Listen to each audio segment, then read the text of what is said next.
play every snap against Florida? Yeah, I believe so. How tiring is that? It's not too bad, off-season conditioning and just running to the ball kind of conditions your body to play a lot of snaps. So I didn't really pay too much attention. Is there a peak number of snaps for your position? Is there like a target? If everything was ideal, I'd play 65 or whatever that number is. Yeah, I'm pretty sure it's around like 50, Around 50, 60, something like that. So you were at 80 or something. Yeah. Coach Muschamp said it affected everybody in the fourth quarter. Did you feel like the defense wore down? I'm sure it did. That's a lot of snaps. A lot of young guys in there too. Normally wouldn't play half as many snaps, and they had to play a lot. So I'm sure a lot of guys probably got fatigued.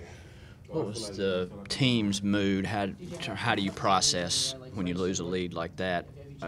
Is it more disappointing? Is it just the same as any other game? I mean, it hurts. It definitely hurts.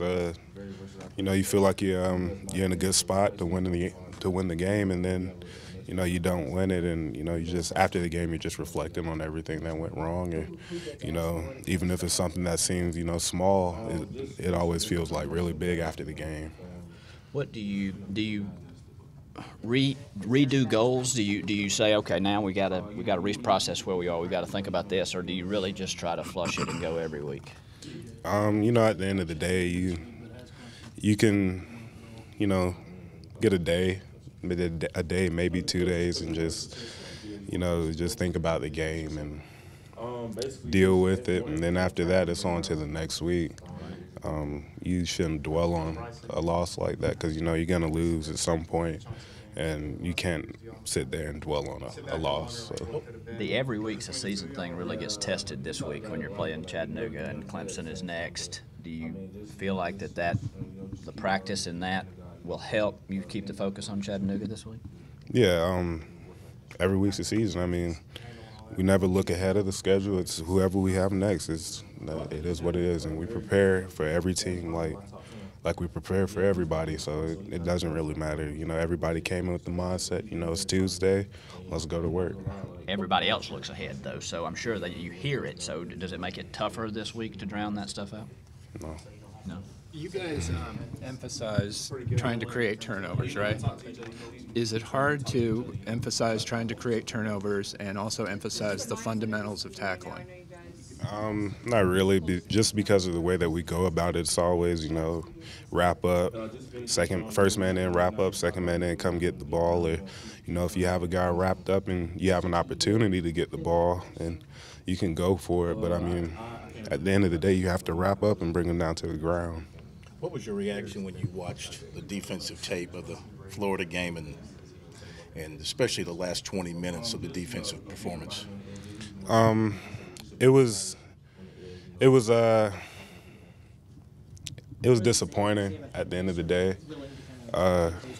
You just look at yourself and see what you could have did better to help the team win, and how you maybe didn't finish on a few plays, and you just think about all the work that you put into it and just wish that you would have brought it that day, the whole time. Was that the worst loss you've personally endured at South Carolina? In terms of having a win maybe in your hands and it gets away from you? I'm not really sure. I don't like losing.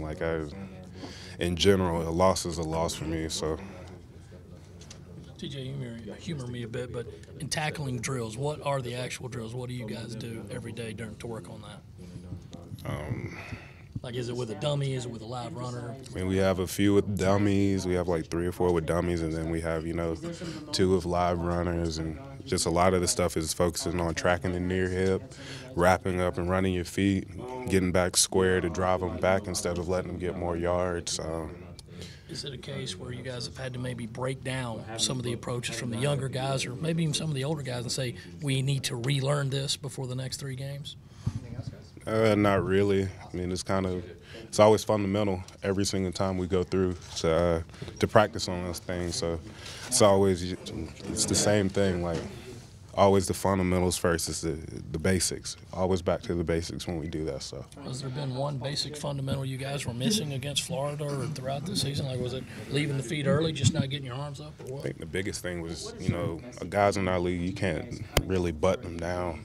You have to wrap up. You have to bring your body and put your body on them and wrap up while you do so. And that was the biggest thing that I saw. Did you guys work on that a little more today? We expect to keep working on it this week. Yeah, I mean, that's something we work on. We're supposed to work on all the time. So we worked on it today and, just focused on capitalizing on those opportunities and finishing this week.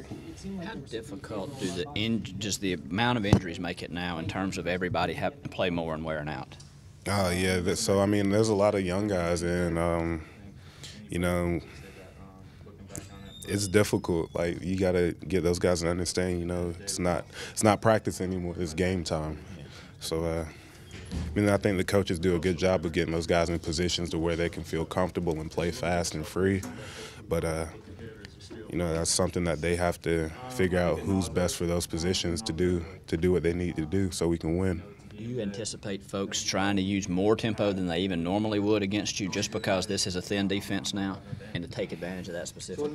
I mean, I'm sure someone would try, but we have a spot-the-ball mentality. And we're just supposed to line up, try to line up before they get lined up. And, after the ball's down, go ahead and get the call in and line up and play. So even if they do try, I mean, it's nothing new for us. How has J.C. Horn evolved back there as not only his playing time has increased, but he's almost become a veteran back there given the injuries and the attrition? How have you seen him? He's taken on the role like he's definitely just. I mean, it's crazy just watching when he first came in here to how he acts now. It's like he's been here for a while. Yeah. The coaches definitely trust him. He trusts himself. He trusts, his technique. And all of that stuff just comes into making plays. So, I mean, there's never a time to where I go out there and I'm, worried about if he's going to get lined up or get in the right spot. But, he's definitely developed a lot. He's definitely going to be a good player. Has Rashad Fenton been getting a lot of work at safety this week, or is he still mostly at corner? Who, Rashad Fenton? Yeah. Rashad's still been playing corner. How tough has it been to sort of watch the guys at the safety position just keep seeing guys, sort of drop out? I mean, I'm sure it's really tough, especially, one week you have somebody starting, then the next week is somebody else, and you just have to try to keep fresh bodies in there, fresh guys, and those guys are definitely pressured to understand what to do and how to play and go in and compete at a high level regardless of, their classification or how many reps they've played and stuff. So it's definitely tough for those guys, but I think, like I said, the coaches have been putting them in good positions. So. How tough has it been that this defense never really got pass rushing duo of DJ on one side and Brunson on the other for, kind of a consistent period?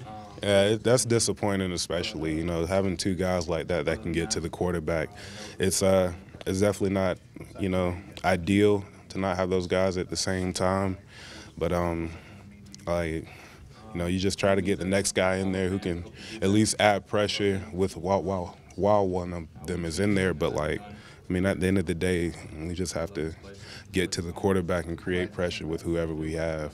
Have you talked to Brunson at all? How is he kind of, dealing with this? Yeah, I talked to him not too long ago. I'm definitely sure he's down. But, he's a pretty in a chipper mood a lot of the times. And, he's one of those guys who's always looking forward to whatever's coming next to him. He doesn't dwell on a lot of things. He comes back regardless of what happens with the right mindset to get better and to come back for his teammates. So, everyone's wishing the best for him. Want him to come back healthy, however that, whenever that may be or however that is. But, I think he's definitely just trying to get back for whatever he has to do now. With him being out, do you guys take some stock in the fact you guys have performed without him, though? Yeah, definitely. Like I said, I've said it before, that experience is something that you don't really coach. That's just something that, it just adds on to the defense itself. But, it's definitely disappointing not to have him here. But next man up. Is there any challenge in putting the FCS thing aside when you're looking at a game like this, Clemson, 1 week later, and being able to kind of focus and say, is there any challenge in that, or is it kind of old hat at this point? Nah, every week is a season. Come out, treat every opponent with the same mindset. You respect everyone that you play against because, I mean, if you don't do the right things, you can still get beat regardless of who it is. So. Thanks, teacher.